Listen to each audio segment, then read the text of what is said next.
So let me talk you through the rules of self-isolation. Rule 1, you must self-isolate if you have symptoms. A fever over 37.8 degrees Celsius or a new cough. If you have either of those, you must stay indoors. Rule number 2, if you have to self-isolate because you have symptoms and you live alone, then you need to self-isolate for 7 days. But if there are other people in your household, then everyone has to self-isolate for 2 weeks, 14 days. Rule number 3, if you're self-isolating because you or someone in your household has symptoms, you don't want to pass the virus on, so you have to stay at home. If you absolutely have to leave the house for essentials, keep your journey short and close to home. Rule 4, if you have an underlying health condition or you're over 70, you need to self-isolate to protect yourself for 12 weeks. Now that's a long time, so the rules are a bit more flexible. Go for a walk, but stay away from crowds, large gatherings, and so on. Minimise your contact with other people. Rule number 5, and this is my rule, not the government's. Do your best. Don't feel guilty. No matter how perfectly any of us follow these rules, the virus will still spread. We can't stop it, but we can slow it down. Those are the rules of self-isolation. Not everyone has to do that, but every single person in the UK should be practicing social distancing.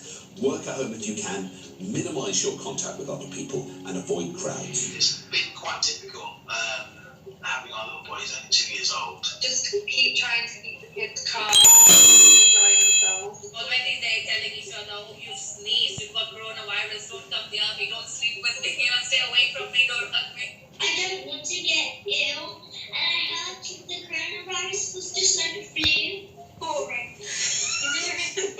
Word coronavirus will be etched into their brain for life.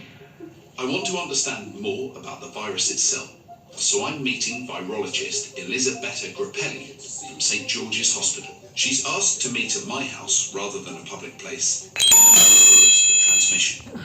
Medical training, we kind of focus on diseases that we know about, and we have to learn about the disease, but nobody really fully understands this virus yet. Can you give me a sense of, I don't know, almost the virus's personality? Like, how is it moving? What can we compare it to? You know, all viruses certainly have one personality trait, which is they're clever. And this particular one is clever in the sense that it's able to transmit via droplets as we cough. And that's a pretty efficient way of going from one person to another. Because viruses are parasites. So they need to go into a human host, replicate, which means making more of themselves, and then go on to infect someone else. And if you think that this droplet, the cough, that is a symptom, is how the virus spreads, you can also think how clever it is, because it's a very efficient way. But it's also new, novel. It's a virus that comes from a different environment, probably it's been circulating in some kind of animal reservoir, and it started liking us. And that's a danger. You know, it's nice to be liked, but certainly not by a virus that we have never seen.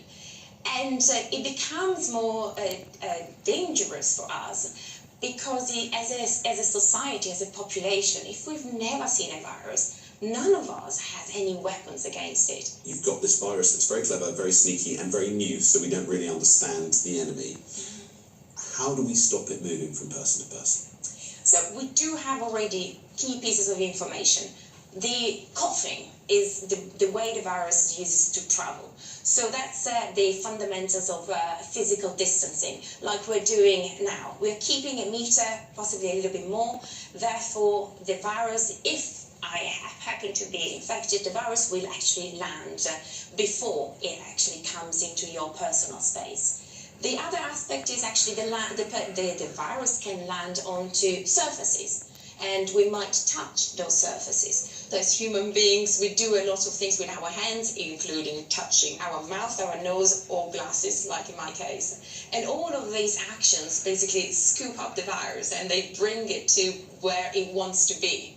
So this is the fundamentals of keeping a distance and wash your hands and clean the surfaces. I feel like I'm hearing at the moment a lot of people, particularly outside of London, going, okay, look, we have flu, we have other viruses, What's the big deal? This seems to mostly affect the elderly, so it's not going to affect people of working age. Why all the fuss? Why are we shutting everything down? What's the big deal?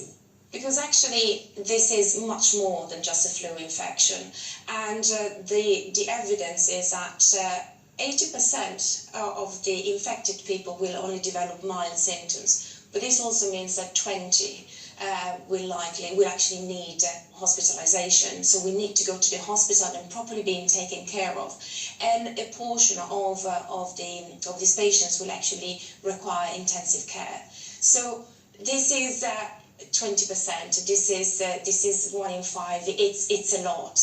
Flu does not have this kind of severity of symptoms in this large proportion. And there is also something else to be said. We do have vaccines for flu. We do not have this with this coronavirus, so we are particularly vulnerable. Why is self-isolation so important? This is a pandemic, and a pandemic is a word that we use not just to describe the fact that the virus is everywhere on this planet, but also that actually affects everybody, every single one of us on this planet in all the aspects of our life. My symptoms started with a sore throat. Started to get a cough this morning. After about a day, I would say, translated to a cough. I am setting up an inflatable mattress in our bedroom. You're meant to be 2 meters away from everyone at least. And then I've also just had flu-like symptoms in the sense that sometimes I've got really cold, sometimes I've got really hot. So this all just feels a little bit strange. Just feel not nice, man.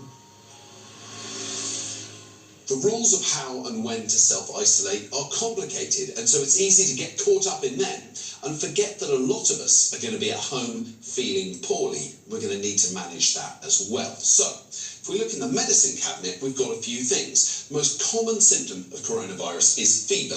We've got 2 ways of treating fever. We've got paracetamol and ibuprofen. Almost everyone's got a pack of those in their house. Paracetamol works really well. There has been some controversy about ibuprofen. Some people are saying it can make the symptoms worse and make the disease last longer or make it more severe. So I would say start with the paracetamol and see how you get on.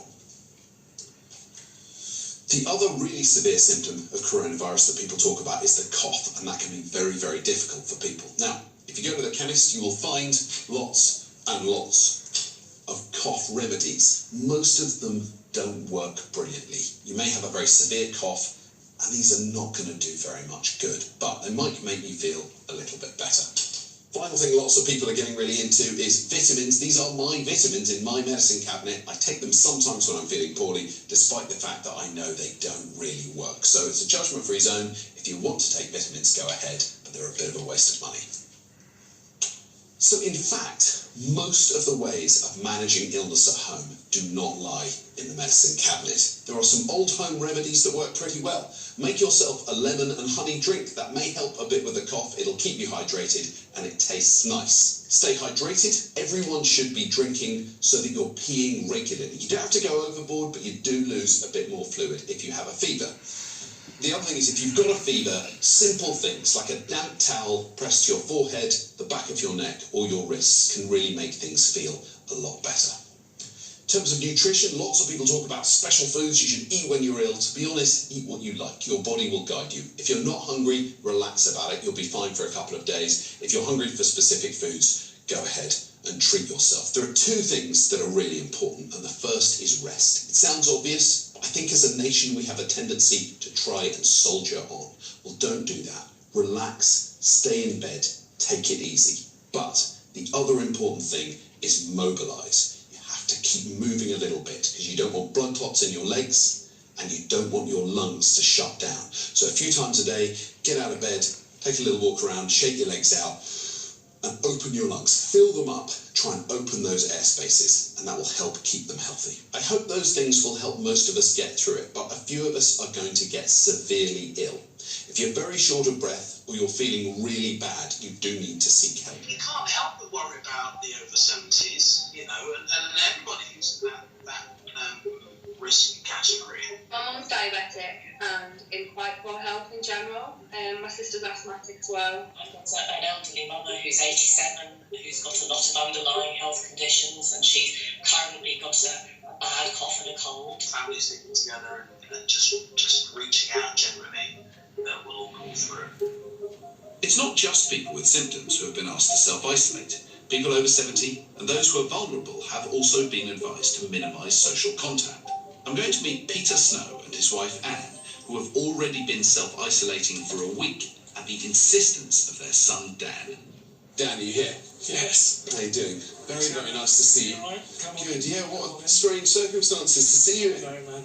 It's strange times. Come on. So, Mum and Dad are in the house. Mum and Dad are in the house. And you're not going in the house, is that right? I am not going in the house, no. Okay. It's lucky it's a nice day, so we can hang out a little bit in the garden, or I can torch them through the doors. I asked them to go in about a week ago, yeah. My parents have two sons who are doctors, and we've been slow. We sort of went, I think, life is normal until you hear otherwise. You've been much, much more proactive. So tell me about the thinking with that.